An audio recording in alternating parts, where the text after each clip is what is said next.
गोंदिया जिल्ह्यातील मोरगाव अर्जुनी विधानसभा क्षेत्राचे प्रहारचे उमेदवार सुगत चंद्रिकापुरे यांना गोंडवाना गणतंत्र पार्टीने पाठिंबा दिला असून मोरगाव अर्जुनी विधानसभेतील संपूर्ण आदिवासी बांधव सुगत चंद्रिकापुरे यांच्या पाठीशी खंबीरपणे उभे आहेत। गोंडवाना गणतंत्र पार्टीच्या कार्यकर्त्यांनी आपले समर्थन दिले आहे। राष्ट्रवादीचे आमदार मनोहर चंद्रिकापुरे यांचे तिकीट कापल्यानंतर त्यांचे पुत्र सुगत चंद्रिकापुरे यांनी प्रहारकडून निवडणूक लढण्याचा निर्धार केला। सध्या प्रहारचे उमेदवार असून त्यांना गोंडवाना गणतंत्र पार्टीने पाठिंबा दिला असून आदिवासी बांधव सोबत असल्याने त्यांची ताकद मतदारसंघात पुन्हा वाढली आहे। इस बार आपको प्रहार को डाइवर्ट करना है, चैलेंजिंग काम है, कैसे करोगे? डाइवर्ट नहीं, ये विचारधारा की बात है। जो आदिवासियों की विचारधारा के साथ खड़ा है, उनके अस्तित्व को बचाने के लिए खड़ा है, वो हर एक व्यक्ति, हर एक आदिवासी भाई अपने अस्तित्व को जिंदा रखने के लिए लड़ाई लड़ रहा है। और हमारे लिए सबसे बेहतरीन चुनाव या बेहतरीन उम्मीदवार जो है डॉक्टर भाऊ को हम लोगों ने चुना है। गोंडवाना गणतंत्र पार्टी का समर्थन लेटर भी जारी हुआ है। और जब मैं बोल दिया, पूरे मध्य प्रदेश नहीं पूरे देश में आदिवासियों के हक अधिकार, जल जंगल जमीन को लेकर मैं सड़कों में उतरता हूँ, लड़ता हूँ, आंदोलन करता हूँ, जेल जाता हूँ।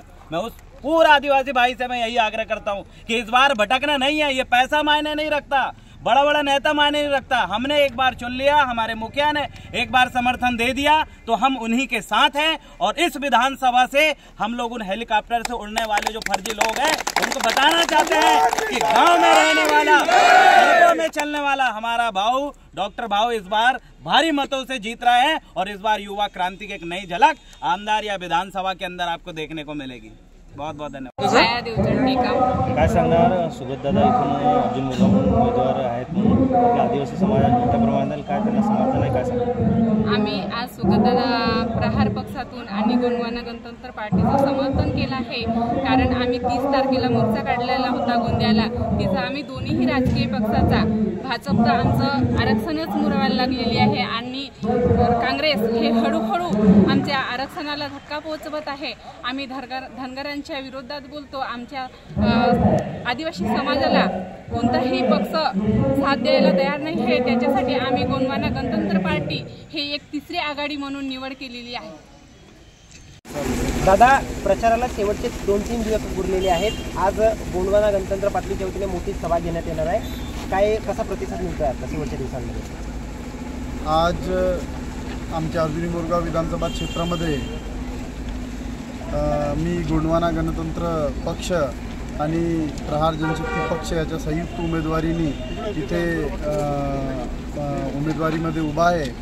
आणि आज माझ्या प्रचारार्थ हरीश भाऊ उके आणि भलावी भाऊ हे दोन्ही गोंडवाना गणतंत्र पक्षाचे वरिष्ठ राष्ट्रीय नेते हे माझ्या प्रचारासाठी इथे आलेले आहेत। आणि आज पूर्ण अर्जुनी मोरगाव विधानसभा क्षेत्रातील आदिवासी समाज हा पूर्णपणे आज आमच्यासोबत एकवटलेला आहे।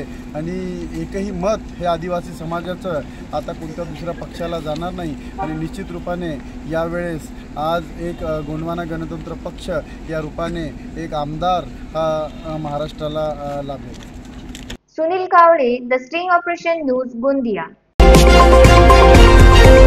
द स्टिंग ऑपरेशन न्यूज, सत्याचे दुसरे नाव, अन्यायावर लेखणीचा घाव।